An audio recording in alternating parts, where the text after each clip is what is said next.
Hello friends, నేను మీ స్వాతిని. Welcome back to our channel Swathi Mutyalu. ఈరోజుటి మన రెసిపీ రాగి దోశ.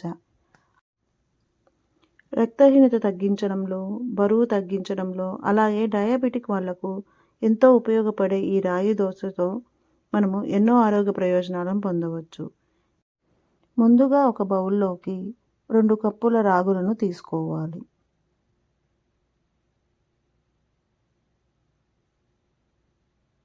ఏ కప్పు కొలతతో అయితే రాగులను తీసుకున్నామో అదే కప్పు కొలతతో 1 కప్పు ఉద్ది గుళ్ళను తీసుకోవాలి. ఇప్పుడు వీటిని మనము శుభ్రంగా కడుక్కోవాలి. రాగుల్లో దుమ్ము ఎక్కువగా ఉంటుంది కాబట్టి 1-2 సార్లు రాగులను బాగా శుభ్రంగా కలుపుకుంటూ కడిగేసి మనము నీట్గా కడిగి పెట్టుకోవాలి. ఇలా కడుక్కున్న తర్వాత ఇందులోకి మనము వాటర్ యాడ్ చేసుకొని వీటిని నానబెట్టుకోవాలి.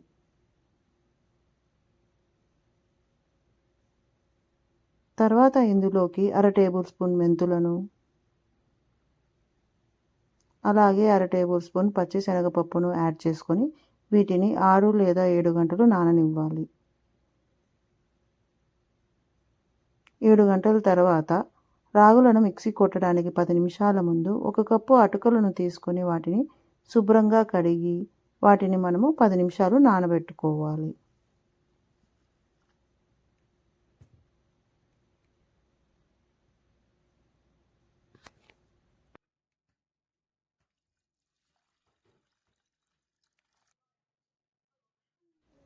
అటుకులు 10 నిమిషాలు నానిన తర్వాత ఆ నీటిని వంపేసి మనము అటుకులను రెడీగా పెట్టుకోవాలి. ఇప్పుడు 7 గంటలు నానిన రాగులను తీసుకొని వాటిని మరొకసారి శుభ్రంగా కడిగేసి నీటిని వంపేసి మనము రెడీగా పెట్టుకోవాలి. తర్వాత ఇప్పుడు ఈ రాగి కొలతలో సగ భాగాన్ని మనము మిక్సీ జార్లోకి తీసుకుని అందులోకి మనం నానబెట్టుకునేటువంటి అటుకుల్లో కూడా సగ భాగం యాడ్ చేసుకుని ఒక 1/2 గ్లాసు వాటర్ను యాడ్ చేసుకుని దీనిని మెత్తని పేస్ట్ లాగా గ్రైండ్ చేసుకోవాలి.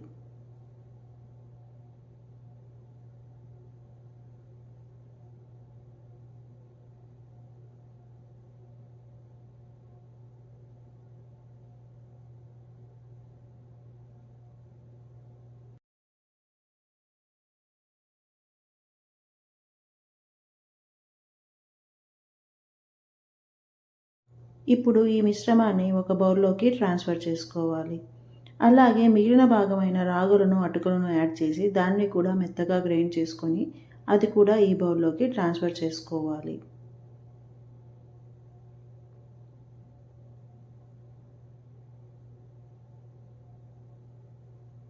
తర్వాత ఇప్పుడు దీనిని 6 లేదా 7 గంటలు బాగా పులవనివ్వాలి. ఇక్కడ నేను రాగి పిండి పులవడానికి దీన్ని ఓవెన్లో పెడుతున్నాను. ఓవెన్లో ప్రీహీట్ చేసేసి దాన్ని పెట్టడం వల్ల పిండి అనేది బాగా పులుస్తుంది. మరుసటి రోజు ఉదయం అంటే 6 లేదా 7 గంటల తర్వాత మన పిండిని చూస్తే బాగా పులిసి ఉంటుంది. చూసారు కదా, ఈ కన్సిస్టెన్సీలో మన రాగి పిండి అనేది బాగా పులిసి మనకు దోశలు వేసుకోవడానికి రెడీగా ఉంటుంది. ఇప్పుడు ఈ మిశ్రమాన్ని అంతా ఒకసారి బాగా కలుపుకోవాలి. ఇక్కడే కావాలంటే తగినంత వాటర్ను యాడ్ చేసుకోవచ్చు. ఇక్కడ ఈ కన్సిస్టెన్సీ సరిపోతుంది కాబట్టి నేనేమి వాటర్ యాడ్ చేయట్లేదు. ఇప్పుడు ఇందులోకి 1 స్పూన్ సాల్ట్ను యాడ్ చేసుకోవాలి. అలాగే కొంత వంట సోడాను కూడా యాడ్ చేసుకొని ఈ మిశ్రమాన్ని మరొకసారి బాగా కలుపుకోవాలి.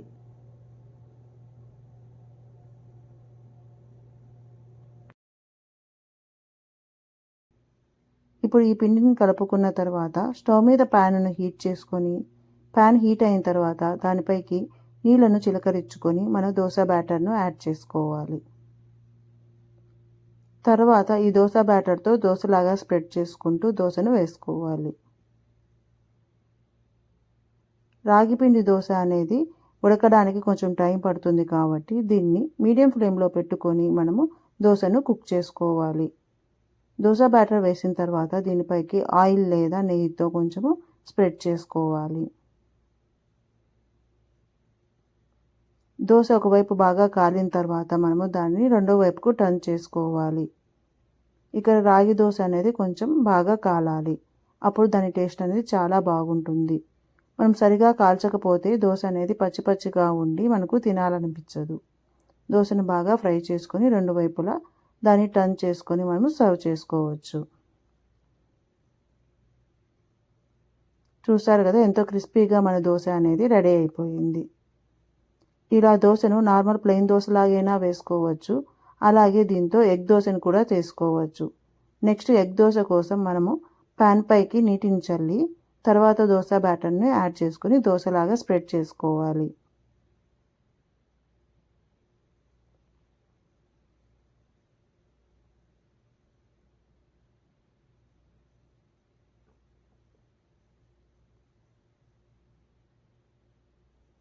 తర్వాత కొద్దిగా ఆయిల్ని వేసుకోవాలి.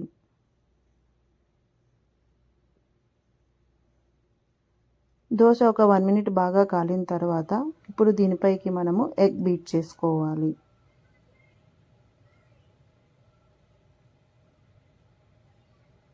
ఎగ్ బీట్ చేసుకున్న తర్వాత ఈ ఎగ్గును మిడిల్లోనే కొంచెము మన స్పూన్తో అలా కలుపుతూ ఉంటే అది బాగా కలిసిపోతుంది. తర్వాత దాన్ని మనము దోశపైకి అంతా స్ప్రెడ్ చేసుకోవాలి. దోశపైకి ఈవెన్గా స్ప్రెడ్ చేసుకుంటే దోశ అనేది మనకు అంతా టేస్టీగా ఉంటుంది. లేదంటే ఒక చోట మాత్రమే ఎగ్ ఉండి అది టేస్టీగా ఉండదు. కాబట్టి ఇలా స్పూన్తో మొత్తం అంతా దోశకంతా స్ప్రెడ్ చేసుకోవాలి. ఇలా స్ప్రెడ్ చేసుకున్న తర్వాత 2 మినిట్స్ ఫ్రై చేసుకుంటే దోశ ఒకవైపు కాలి ఉంటుంది. ఇప్పుడు మెల్లగా స్పాచులాతో రెండో వైపుకు టర్న్ చేసుకోవాలి. ఇప్పుడు మనం రాగి పిండితో పాటు ఎగ్ కూడా బాగా కుక్ అవ్వాలి కాబట్టి దీన్ని ఒక 2 to 3 మినిట్స్ బాగా అలాగే పెట్టుకోవాలి. ఇప్పుడు దోశను టర్న్ చేసి చూస్తే మన దోశ అనేది ఎగ్ సైడ్ కూడా బాగా కాలి ఉంటుంది.